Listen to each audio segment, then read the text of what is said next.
The Dark Knight trilogy is up there with many people as their favourite movie trilogy alongside the original Star Wars trilogy, the Lord of the Rings trilogy, and maybe even the Fred movie trilogy. Now, I'm not going to go as far saying it's better than the Fred movie trilogy, but I do admit that this trilogy is filled with some pretty great movies.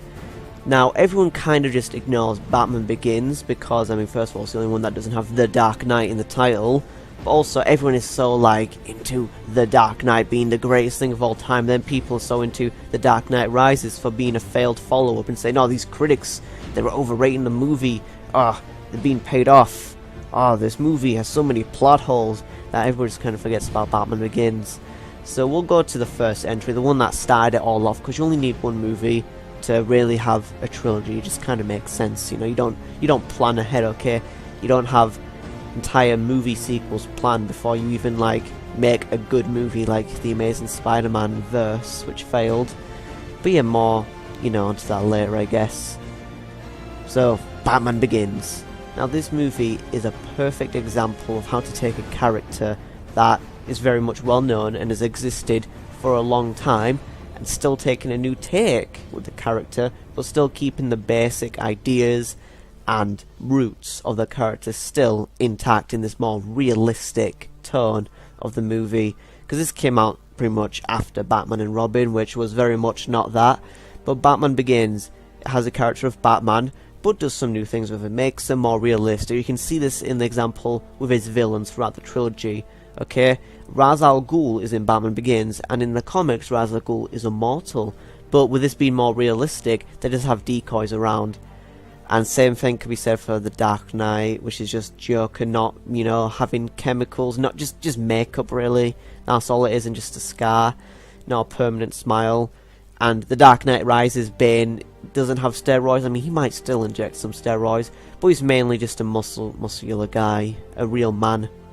But the point is, what I'm trying to say is they still keep their characters intact, okay? For example, Batman kind of doesn't kill in this movie. It's not like Batman v Superman where Batman just kills people and it's never, explained why he does it. In this movie, he kind of doesn't kill here. It's more like a plot hole where he's in, Ra's al Ghul's entire temple thing, and they just kind of kills the background ninjas. And at the end of the movie, he's just like, I'm not gonna, save you.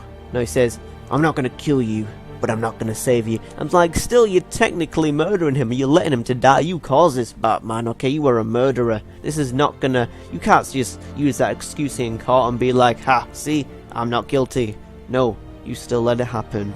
And as much as people, criticize this entire world of being so dark and gritty, I think that's more of just how other people have perceived The Dark Knight because of its success. Because if you're looking back at these movies, I've rewatched them all recently, these movies are not that dark, okay? Of course, yeah, they're in a realistic kind of world, but still, there is jokes here, okay? We have some humour that fits in. It's not a completely, dark and gritty world where people are saying, fuck Batman, it's just edgy, everywhere. No, it's a gritty world, but it's not completely hopeless or humorless.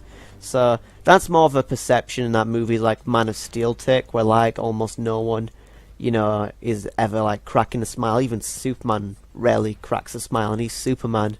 So what do you think? Does it come in black? So now that we established he's got, all the characters right, another way to get the characters right is the casting. Okay, and Batman Begins has a great cast. You got Michael Caine as Alfred, you got Morgan Freeman as Lucius Fox, you got Liam Neeson as Ra's al Ghul, which by the way is another thing I don't like about the movie is the name Ra's al Ghul. It kind of annoys me because whenever you're looking back at how to say Ra's al Ghul, it's like the animated series has taught me Ra's al Ghul, and this movie is now telling me it's Ra's al Ghul. Let's just keep it Ra's al Ghul. Come on, there's no need to change that. And of course you have Christian Bale as Batman, who is a great choice. He definitely delivers the entire element of being, playboy Bruce Wayne. There's a great scene where he's talking about the Batman. She's like, oh, a guy who wears, Batsuit has clearly got some issues, which is perfect. We've never really seen that before with a Batman, because Michael Keaton Bruce Wayne's just kind of a normal guy. There's never been that clear contrast between the two people. Here, Christian Bale to his performance gives a clear difference between Bruce Wayne and Batman, and that is fantastic. Now, the fight choreography in the movie is a little lame and underwhelming. Like, it's fine in, like, the ninja scenes in the beginning, right? It's fine there, but when Batman's actually fighting people, it's very underwhelming. It's a lot of, you know, flashy camera, quick cuts. I get they're trying to make Batman, you know, like, a little hidden, you know, not showing, like, too much in his first reveal, but the fighting choreography is just lame. It's clear they couldn't do too much with the suit because he couldn't turn his neck. So that's kind of a hard thing when you're doing fight choreography with someone who can't turn their neck in the bat suit. But this is only first entry and it does slightly improve throughout the trilogy. But I will say though, the score throughout the entire trilogy is just fantastic. Hans Zimmer knows how to get all those notes, you know, just gets all those just noises up there. It's very iconic, and many other future movies have attempted the, you know, epic Hans Zimmer score that's in a lot of Nolan movies. But yeah, Batman Begins has some very good themes in there. Now, flashbacks is something that people, you know, very much complain about. It's just like, oh, why the movie just has random flashbacks in there, it's annoying. Now, flashbacks are really, like, only in the first 30 minutes. They're kind of, you know, minimalist in this movie, which of course Christopher Nolan in his previous films and future films likes to play with the time element a lot, so he has flashbacks in this movie. But it kind of makes sense in a narrative way. Like, we start out the movie with a little dream, yeah, it's a flashback, but, you know, it's just like showing off, oh look, you know, Bruce Wayne is dreaming, you know, he's sleeping, oh, here's a flashback. Oh, you know, someone says, oh, what are you afraid of? Then it cuts to him in the opera theatre, so it makes sense on a, like, a thematic level, and, you know, like, there's some neat transitions there, although future movies definitely kind of overuse the flashback things, and it does kind of, I guess it does kind of also, you know, Batman Begins does contribute to that a lot. I don't mind the flashbacks, however what I do mind is Scarecrow and how he's handled in this movie. Now, throughout the movie, I think he's handled perfectly. Okay, he has all these criminals in his asylum, he got some nice Easter eggs, he got Victor Zsasz here, I like the actor, performance is good, he's got the mask, looks cool, the entire fear gas effect is really cool, you've seen all these like cool like creature things coming out like Batman. His is pretty cool. What happens though is when he's on his horse and it's like, you know, there's breathing fire in the fear gas version, right? He just gets taken down with a taser from Rachel Dawes. Like, what? That was very dumb, and pretty much Scarecrow was taken down like a little bitch. I did not appreciate that.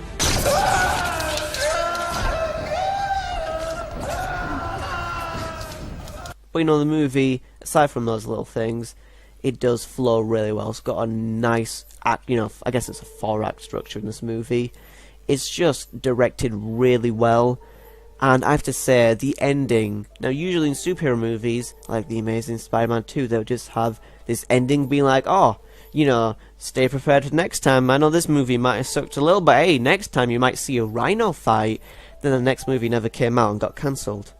In this movie, they tease the Joker card, but this movie in itself is complete. The story arc is complete. Batman's going to be Batman. It's all perfect. You know, it's kind of like the ending in the first Iron Man. If they never made any other movies in that universe, you know, that ending tease could be something like, oh yeah, you know, that's a little cool thing at the end, but it's just a tease for, you know, what could come next.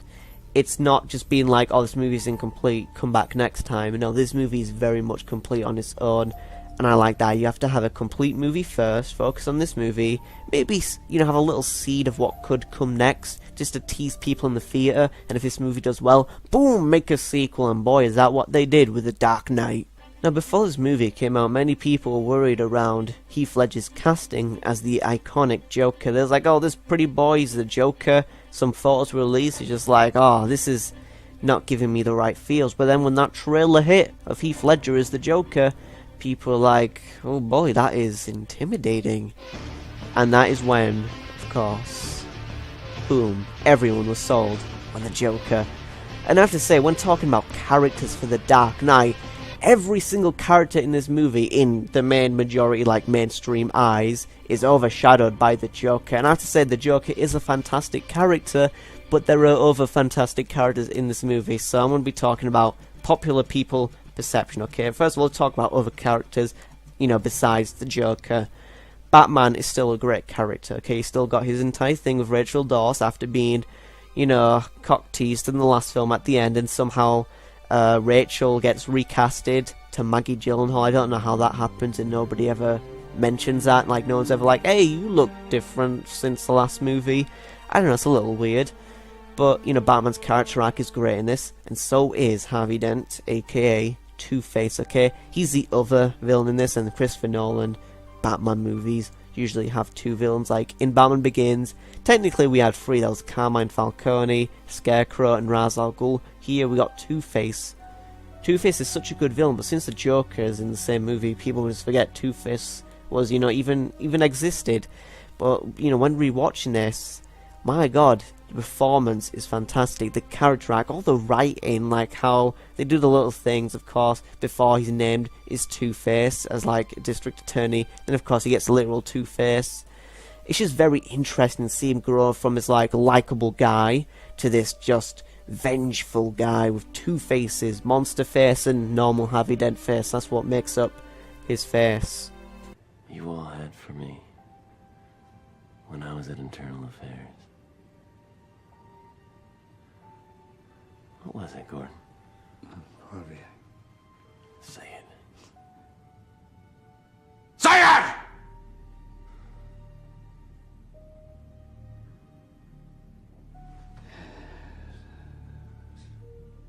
Two-Face, Harvey Two-Face. But yeah, Batman, Commissioner Gordon, Two-Face, they're all great characters. And of course I can't forget to mention, yeah, Batman and Commissioner Gordon, that entire dynamic works throughout the entire trilogy. You know, them as just friends, really, but they're also, you know, they're working together. I really like that. This shows you why, you know, they didn't need a Robin in this entire trilogy, like Batman and Robin or Batman Forever sucks. No, you didn't need no Robin, because he has Commissioner Gordon. And it was really refreshing to see them actually work together in a Batman movie, because before this, right, in the Tim Burton movies, Commissioner Gordon is so forgettable. You don't even know he's in the movie because he's just this background character. Here, they made sure he was a major part in the story and other two stories in this trilogy. And that is what really, you know, contributes, because Gary Oldman is fantastic as Commissioner Gordon. My favourite Commissioner Gordon in every single Batman movie version. Like, I guess J.K. Simmons can't even really hold a candle because he didn't do anything. But yeah, now talking about the Joker. Now, a complaint that has really annoyed me is people say this movie is overrated. People only like it because the Joker's in it. Oh, boo boo hoo hoo. The Joker. The movie is great when the Joker's on screen, but when he's not, the movie sucks a donkey dick. Okay, first of all, they're acting like the writing and the acting when the Joker's around is like top notch, but when he's just off screen, it just turns to dog shit. Like, what? How does that happen? Okay, now the movie, you know, isn't, you know, crap when he's not on screen. Yeah, the Joker is a fantastic character, but the movie is still, like, fantastic when he's not on screen. But of course, he's such a great element to the movie that, you know, you really like his presence. But I wouldn't say the movie just sucks, because all that stuff with Harvey Dent's character, Batman's character, okay, that entire dynamic, you got the entire crime family in the beginning of the movie, and then Joker shows up just randomly causing chaos. And of course, each movie's they have this theme. The first one's fear, and this one is chaos. We also have great action scenes, okay? Definitely something they improved from the last movie. It's just the action scenes. A lot of practical work, a lot of practical effects they use, okay? They actually did a lot of things, and very little CGI is used. For example, they actually flipped over a truck, and when you see that, you are excited because, oh boy, that actually happened. So it just immerses you into this world. And I guess it kind of helps that Gotham City just kind of looks like a normal city, although it's underwhelming as a perspective from a Batman fan, because you're used to like the stylistic Gotham in the animated series, the Tim Burton films. But here it just looks like Chicago. That's just what it looks like. But with this being a more realistic take, I don't mind it. However, with me saying this is a more realistic take, people have decided that these movies have to be 100% realistic and there cannot be a single error at all, okay? Like this detective work, they're like, oh, that's not accurate when Batman finds a bullet in the wall, because when he finds the bullet in the wall and, you know, pretty much shoots a bunch of bullets into different walls and then, you know, digitally, you know, recreates a fingerprint on the bullet, they're like, wait a second, Joker always wears fingerprints, so why would he have a fingerprint on the bullet? And also, how can you digitally recreate a fingerprint from a bullet scarred into a wall? And If they did not wear gloves, then the fingerprint would only be on the casing of the bullet, which would then be discarded when the gun fired. So why did Batman look into the wall when he should have looked on the floor? And also, Joe could have gone to great lengths to do this, so it would be intentional, and Batman would know this would be intentional, so why didn't he just, like, if he's the world's greatest detective, he'd be like, oh, this is a joke, obviously, you know, really put a lot of effort into putting his, you know, little fingerprints into the gun, putting it inside to make sure it doesn't smudge, okay, all that detail, just to make sure it get into the, you know, wall. It's just like, just to lead Batman into the sniping position, where somehow Joker managed to get all his men dressed up in the guards' uniforms without anyone noticing in this massive event. I'm just like, shut up, okay, it doesn't matter, okay, I can just, like, in those moments, I can just be like, the Joker's a smart guy. Like, you don't, like, just because, just, like, this is still a movie where there's a guy dressed up in a bat taking down criminals, okay? Yes, okay, this is more realistic than most superhero movies, but still, that doesn't mean it has to be, like, autobiographical, you know, accuracy. It doesn't have to be a 100% fact. Okay, that's not what this kind of movie is. It's just a movie with a more realistic setting, but it isn't fucking, I don't know, it isn't real life. Okay, this isn't based on a true story here, so why does it matter if there is some, you know, some things like the Joker's plan maybe not making the most sense if you really think about it, like, because he thought Harvey Dent was Batman, so then he has this entire thing where he wants to, of course, you know, kill the Batman, but then he decides, oh, Batman is more fun, so then he planned to get caught all along, because he has this fat guy with a phone inside ready to blow up, and then he has this shard of glass to get out of, you know, prison, then the break out, and then, you know, all that stuff. It's just like, look, I just assume the Joker somehow figured it out, okay? You don't need to get into detail about it for, like, a really long time, because then, like, what's that gonna do? You're not enjoying the movie. I guess a few of the things I like about the film, before I get too into, you know, detail, because I might, you know, just talking about that entire section was just a mind boggle. But I really like how it deals with violence in a PG-13 movie, okay? Because we have some scenes which, you know, they're very, like, you know, gruesome, I guess, when they're like, you know, what it's suggesting. For example, the pencil in the eye scene, the scene where he just, like, slits, you know, a guy from Spawn's neck, okay? But they use these, like, the use of sound, you know, just the sound design is perfect with those scenes, okay? Like, you hear the hard thud, you hear, like, the violin, you know, all those execute, like, something that's very just violent, and I like that. And two scenes I really liked are the scars story. At first you think, you know, he's telling the story about, oh, you know how he got these scars? Now, people are like, oh, I don't need an origin story for the Joker, but then the second time when he tells it, it's completely different, and I love that little detail. Ooh, Christopher Nolan. They make him completely mysterious, that even to this day there are people theorizing what his possible backstory could be. Like, oh, maybe he's a soldier, because he mentions how soldiers are kind of discarded, nobody cares about him, so maybe he has a bit of grudge from there, and that's how he got his scars. That could be a possible one. And again, you just look on YouTube for all the Joker analysis videos. He's such a fantastic character that he's up there with, like, fantastic movie characters, not even like comic book characters, but movie characters. Because this movie is so good that it's just exceeds comic book movie levels and is just in a movie level, okay? Now, there were some fun facts that I have actually found on The Dark Knight. First of all, Heath Ledger actually did his own makeup himself, so that on his hands and his fingers you would see the makeup he was applying to himself to make it more realistic, to add more immersion into this world, to make it more believable that, okay, yeah, you can see that this guy, you know, does his own makeup.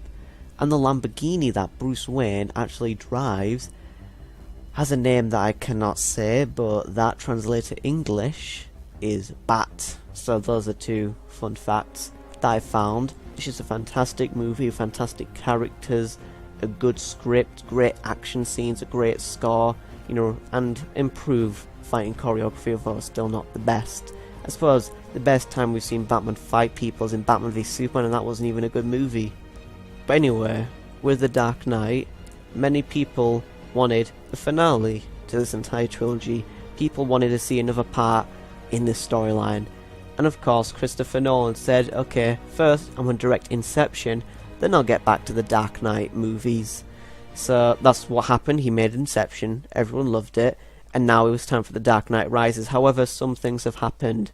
Heath Ledger died, so they couldn't exactly get the Joker back, and that's, one of my problems with The Dark Knight Rises, is how it kind of follows up The Dark Knight, because at the end of The Dark Knight, there were two things, okay, that are said to us. We are told that Batman will always be Batman, even if he's hunted down, because he's what the city needs, right? So, that's what we're told, and also we're told that the Joker and Batman will fight till the end of time because they're perfect for each other. However, with Heath Ledger dead, and bringing them back would be very distasteful, just kind of recasting them, which I'm glad they didn't do. But not to mention, in the beginning of The Dark Knight Rises, Batman's retired, he's just in his mansion with a beard, that's how you know time has passed. Okay, he's depressed because he has a beard. And honestly, I don't mind this too much, but still, I can acknowledge it's very jarring if you're watching these all in one go, and you go from The Dark Knight's triumphant ending, being like, Batman will always be Batman, then Dark Knight Rises starts out, it's just like, oh, he stopped being Batman. It's just like, what? It's kind of like the Alien Free thing, where at the end of Aliens, oh look, they're a happy family, Alien Free, boom, they're dead. But that's only the first of many problems people have, okay? But first, I want to talk about things I liked. I'm going to talk about Bane. Tom Hardy is incredibly menacing as Bane, okay? His eyes do practically all the acting for him, okay? Because his voice, that's, No one cared who I was till I put on the mask. Now's not the time for fear. That comes later. I am the League of Shadows. Yeah, we need to talk about the voices for the Nolan characters.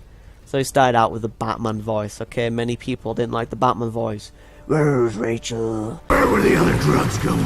That's the one thing I can admit is that could do some fixing up, okay? These movies, except for The Dark Knight, these movies are not perfect, okay?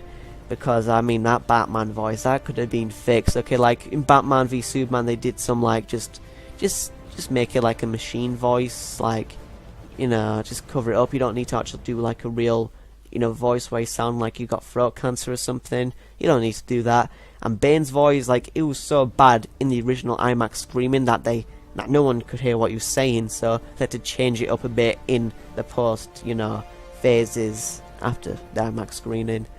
And as I say, it's not too bad, but still, it's very easy to make fun of. And the Joker has the voice that, is just kind of perfect. He's the villain that just, everyone loves to impersonate, but then everyone impersonates Bane because it's just kind of a meme. Anyway, Bane is fantastic in this film.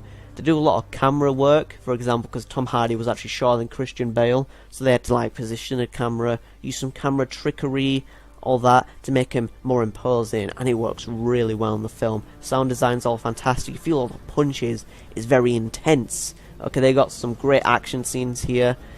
And also, the movie, there's one thing that annoys me about this movie is the IMAX camera. They keep changing between aspect ratios, and it's not as annoying, okay? Because believe me, when Transformers 5 came out, that's when it was the most annoying, when they just kept changing aspect ratios out of nowhere, even in conversation scenes.